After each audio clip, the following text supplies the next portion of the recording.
Epstein file একটি গুরুত্বপূর্ণ নথিভাণ্ডার, যেখানে জেফ্রি এপস্টিনের সঙ্গে সংশ্লিষ্ট বিভিন্ন ব্যক্তি, ঘটনা এবং আইনি তথ্য সংরক্ষিত আছে। এই ফাইলের উৎস মূলত আদালতের নথি ও তদন্ত প্রতিবেদন, যা সম্প্রতি জনসমক্ষে প্রকাশিত হয়েছে। মিডিয়া এই নথিগুলোর বিশ্লেষণ ও প্রচার করে জনসচেতনতা বাড়াতে ভূমিকা রেখেছে। ফলে এপস্টিন ফাইল নিয়ে ব্যাপক আলোচনা শুরু হয়েছে এবং এটি সমাজে আলোচনার কেন্দ্রবিন্দুতে পরিণত হয়েছে। জেফ্রি এপস্টিন একজন মার্কিন ব্যবসায়ী এবং অর্থনৈতিক বিনিয়োগকারী ছিলেন, যিনি তার আর্থিক দক্ষতা ও কৌশলের মাধ্যমে দ্রুত সম্পদ অর্জন করেন। তিনি বিভিন্ন হেজ ফান্ড এবং বিনিয়োগ সংস্থার সঙ্গে যুক্ত ছিলেন, যা তাকে উচ্চবিত্ত সমাজে প্রবেশের সুযোগ করে দেয়। এপস্টিনের ঘনিষ্ঠতা ছিল বিশ্বজুড়ে বহু প্রভাবশালী ব্যক্তি, রাজনীতিবিদ ও সেলিব্রিটিদের সঙ্গে। তার এই সম্পর্কগুলো তাকে আন্তর্জাতিক পর্যায়ে পরিচিতি এনে দেয় এবং তার সামাজিক অবস্থান আরও দৃঢ় করে তোলে। এপস্টিনের বিলাসবহুল সম্পত্তি ও ব্যক্তিগত দিক তার জীবনের রহস্যময়ী ও বিতর্কিত দিককে আরও জোরালো করে তোলে। এই স্থানগুলোতে উচ্চ পর্যায়ের রাজনীতিবিদ, ব্যবসায়ী এবং সেলিব্রিটিদের উপস্থিতি তার সামাজিক নেটওয়ার্ককে বিস্তৃত ও প্রভাবশালী করে তোলে। এসব সম্পত্তি ও দ্বীপে গোপনীয়তা এবং বিশেষ সুবিধার কারণে নানা গুজব ও সন্দেহের জন্ম হয়। ফলে এপস্টিনের ব্যক্তিগত জীবন ও সম্পর্কগুলো জনমনে ব্যাপক কৌতূহল এবং বিতর্কের উৎস হয়ে ওঠে। নথিগুলোতে যে অভিযোগগুলো উঠে এসেছে, তার মধ্যে সবচেয়ে গুরুতর হল অপ্রাপ্তবয়স্ক কিশোরীদের যৌন নির্যাতন ও পাচার সংক্রান্ত তথ্য। এসব নথিতে ভুক্তভোগীদের সরাসরি সাক্ষ্যও অন্তর্ভুক্ত রয়েছে, যা ঘটনাগুলোর বাস্তবতা ও গভীরতা তুলে ধরে। এই তথ্যগুলো তদন্তের জন্য অত্যন্ত গুরুত্বপূর্ণ এবং সমাজে সচেতনতা বৃদ্ধিতে ভূমিকা রাখতে পারে। এপস্টিনের অপরাধে তৃতীয় পক্ষের সম্পৃক্ততা নিয়ে বহুবার অভিযোগ উঠেছে। বিভিন্ন নাম প্রকাশ্যে এসেছে, যদিও অনেক ক্ষেত্রেই আইনি প্রমাণের ঘাটতি রয়েছে। তদন্তকারীরা কিছু ব্যক্তির সংশ্লিষ্টতা নিয়ে প্রশ্ন তুললেও অধিকাংশ অভিযোগ আদালতে প্রমাণিত হয়নি। এই কারণে এসব অভিযোগের সত্যতা নিয়ে এখনও বিতর্ক রয়েছে। আইনি সীমাবদ্ধতার ফলে অনেক তথ্য প্রকাশ পায়নি বা নিশ্চিত করা যায়নি। ঘিসলেন ম্যাক্সওয়েল একজন ব্রিটিশ সমাজকর্মী এবং ব্যবসায়ী, যিনি জেফ্রি এপস্টাইনের ঘনিষ্ঠ সহযোগী ছিলেন। তার বিরুদ্ধে অভিযোগ ছিল তিনি অপ্রাপ্তবয়স্কদের যৌন পাচার এবং যৌন নিপীড়নের কাজে সহায়তা করেছেন। তদন্তের পর ম্যাক্সওয়েলের বিরুদ্ধে একাধিক ফৌজদারি মামলা দায়ের হয়। আদালতে বিচার চলাকালে সাক্ষ্য ও প্রমাণের ভিত্তিতে তাকে দোষী সাব্যস্ত করা হয়। এই প্রক্রিয়াটি আন্তর্জাতিকভাবে ব্যাপক আলোচিত হয় এবং যৌন অপরাধের বিরুদ্ধে আইনি পদক্ষেপের গুরুত্ব তুলে ধরে। ম্যাক্সওয়েল কিশোরীদের নিয়োগের ক্ষেত্রে অত্যন্ত কৌশলী ও পরিকল্পিত পদ্ধতি অনুসরণ করতেন। তিনি প্রথমে তাদের বিশ্বাস অর্জন করতেন এবং নিরাপদ পরিবেশের প্রতিশ্রুতি দিতেন।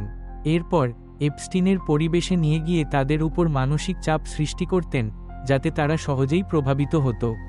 এই প্রক্রিয়ায় কিশোরীরা আতঙ্ক, বিভ্রান্তি এবং আত্মবিশ্বাসের অভাবে ভুগত। ফলে তাদের উপর দীর্ঘমেয়াদী মানসিক প্রভাব পড়ত, যা ভবিষ্যতে তাদের জীবনকে গভীরভাবে প্রভাবিত করত। এপস্টিনের ব্যক্তিগত বিমানের ফ্লাইট লগ, যা ললিতা এক্সপ্রেস নামে পরিচিত, সেখানে উঠে এসেছে বেশ কিছু প্রভাবশালী ব্যক্তির নাম। এই তালিকায় রাজনীতিবিদ, ব্যবসায়ী এবং বিনোদন জগতের তারকারা রয়েছেন, যা জনমনে ব্যাপক কৌতূহল ও সন্দেহের জন্ম দিয়েছে। অনেকেই জানতে চেয়েছেন এই ব্যক্তিরা কেন এবং কী উদ্দেশ্যে ওই বিমানে ভ্রমণ করেছেন। ফ্লাইট লগের তথ্য প্রকাশিত হওয়ার পর সংশ্লিষ্টদের ভূমিকা ও জড়িত থাকার বিষয়টি নিয়ে তদন্তের দাবি উঠেছে। এই ঘটনা সমাজে আলোচনার কেন্দ্রবিন্দুতে পরিণত হয়েছে। ফ্লাইট লগে কারো নাম থাকলেই তাকে অপরাধে জড়িত বলে ধরে নেওয়া যায় না। আইনি দৃষ্টিকোণ থেকে শুধুমাত্র উপস্থিতির তথ্য অপরাধের প্রমাণ হিসেবে গণ্য হয় না, যথাযথ তদন্ত ও প্রমাণের ভিত্তিতে সিদ্ধান্ত নেওয়া হয়। সামাজিকভাবে অনেক সময় গুজব বা অনুমানের ভিত্তিতে ব্যক্তিকে ভুলভাবে অভিযুক্ত করা হয়, যা ন্যায়বিচারের পরিপন্থী। তাই তথ্য বিশ্লেষণের ক্ষেত্রে সতর্ক ও নিরপেক্ষতা বজায় রাখা জরুরি। বিল ক্লিন্টন যুক্তরাষ্ট্রের ৪২তম প্রেসিডেন্ট হিসেবে ১৯৯৩ থেকে ২০০১ সাল পর্যন্ত দায়িত্ব পালন করেন। তিনি ডেমোক্রেটিক পার্টির একজন গুরুত্বপূর্ণ নেতা এবং বিশ্ব রাজনীতিতে তার প্রভাব উল্লেখযোগ্য। ক্লিন্টনের নাম মাঝে মাঝে বিতর্কের কেন্দ্রে উঠে আসে, বিশেষ করে জেফ্রি এপস্টিনের সঙ্গে তার সম্পর্ক নিয়ে। এপস্টিন ছিলেন এক বিতর্কিত ব্যবসায়ী যার বিরুদ্ধে নানা অপরাধের অভিযোগ ছিল। ক্লিন্টনের এপস্টিনের সঙ্গে যোগাযোগ নিয়ে গণমাধ্যমে নানা আলোচনা ও প্রশ্ন দেখা গেছে। প্রিন্স অ্যান্ড্রুর বিরুদ্ধে ভার্জিনিয়া জিউফ্রে যৌন হয়রানির অভিযোগ তুলেছিলেন। এই অভিযোগের ফলে প্রিন্স অ্যান্ড্রু আইনি ও সামাজিক চাপের মুখে পড়েন। পরে উভয় পক্ষ আর্থিক সমঝোতার মাধ্যমে মামলাটি নিষ্পত্তি করেন। এই সমঝোতা জনসমক্ষে আলোচিত হয় এবং রাজপরিবারের ভাবমূর্তিতে প্রভাব ফেলে। বিষয়টি আন্তর্জাতিক সংবাদ মাধ্যমে ব্যাপকভাবে প্রচারিত হয়। ডোনাল্ড ট্রাম্প একজন মার্কিন রাজনীতিবিদ এবং ব্যবসায়ী, যিনি যুক্তরাষ্ট্রের ৪৫তম প্রেসিডেন্ট হিসেবে দায়িত্ব পালন করেছেন। তিনি সামাজিক যোগাযোগ মাধ্যমে অত্যন্ত সক্রিয়, বিশেষত টুইটার এবং ট্রুথ সোশ্যাল প্ল্যাটফর্মে। তার বক্তব্য এবং প্রতিক্রিয়া প্রায়ই বিতর্কিত এবং আলোচিত হয়, যা গণমাধ্যমে ব্যাপকভাবে প্রচারিত হয়। ট্রাম্পের অবস্থান সাধারণত রক্ষণশীল এবং জাতীয়তাবাদী নীতির প্রতি ঝুঁকে থাকে। বিল গেটস সহ ব্যবসা ও প্রযুক্তি জগতের বেশ কয়েকজন বিশিষ্ট ব্যক্তির নাম এখানে উঠে এসেছে। তারা বিভিন্ন বৈঠকে অংশগ্রহণ করেছেন এবং দাতব্য কার্যক্রম নিয়ে আলোচনা করেছেন। এই আলোচনাগুলোতে তাদের প্রতিক্রিয়া ছিল ইতিবাচক এবং ভবিষ্যৎ পরিকল্পনা নিয়ে আশাবাদী। প্রযুক্তি ও ব্যবসার উন্নয়নে তাদের ভূমিকা গুরুত্বপূর্ণ বলে বিবেচিত হয়। এসব বৈঠক ও দাতব্য উদ্যোগ সমাজে ইতিবাচক পরিবর্তন আনার লক্ষ্যে পরিচালিত হয়েছে। এপস্টিনের একাডেমিক ও বৈজ্ঞানিক জগতে সম্পৃক্ততা ছিল উল্লেখযোগ্য।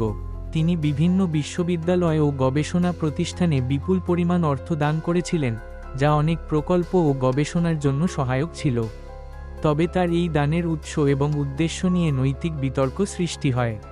অনেকেই প্রশ্ন তুলেছেন, এই অর্থ গ্রহণের ফলে প্রতিষ্ঠানগুলোর নৈতিক অবস্থান কতটা ক্ষুণ্ণ হয়েছে। ফলে এপস্টিনের অবদান ও বিতর্কিত কর্মকাণ্ড একাডেমিক মহলে দীর্ঘস্থায়ী আলোচনার জন্ম দিয়েছে। নথিভাণ্ডারের সীমাবদ্ধতা আমাদের তথ্য সংগ্রহ ও বিশ্লেষণে বাধা সৃষ্টি করতে পারে, যার ফলে অনেক গুরুত্বপূর্ণ তথ্য অধরা থেকে যায়। অভিযোগ ও প্রমাণের মধ্যে পার্থক্য বোঝা অত্যন্ত জরুরি, কারণ অভিযোগ কেবল সন্দেহ প্রকাশ করে, কিন্তু প্রমাণ সত্যতা প্রতিষ্ঠা করে। এই বিভাজন স্পষ্ট না হলে জনমনে বিভ্রান্তি ছড়িয়ে পড়ে এবং ভুল তথ্যের ভিত্তিতে মতামত গঠিত হয়। তাই তথ্যের যথাযথ যাচাই ও বিশ্লেষণ জনসচেতনতার জন্য অপরিহার্য। এপস্টিন ফাইল প্রকাশের ফলে সমাজে ব্যাপক আলোড়ন সৃষ্টি হয়েছে, কারণ এতে উচ্চ পর্যায়ের ব্যক্তিদের নাম উঠে এসেছে। রাজনৈতিকভাবে এই ঘটনা ক্ষমতাধরদের জবাবদিহিতার প্রশ্ন তুলেছে এবং নীতিনির্ধারকদের ওপর চাপ বৃদ্ধি করেছে। আন্তর্জাতিকভাবে বিভিন্ন দেশের প্রশাসন ও গণমাধ্যম বিষয়টি নিয়ে আলোচনা শুরু করেছে, যা বৈশ্বিক নৈতিকতা ও নিরাপত্তা নিয়ে নতুন ভাবনার জন্ম দিয়েছে। ভবিষ্যতে এই ধরনের ফাইল প্রকাশের ফলে তদন্ত ও নীতিমালার পরিবর্তন হতে পারে এবং সমাজে স্বচ্ছতা ও ন্যায়বিচারের গুরুত্ব আরও বাড়বে।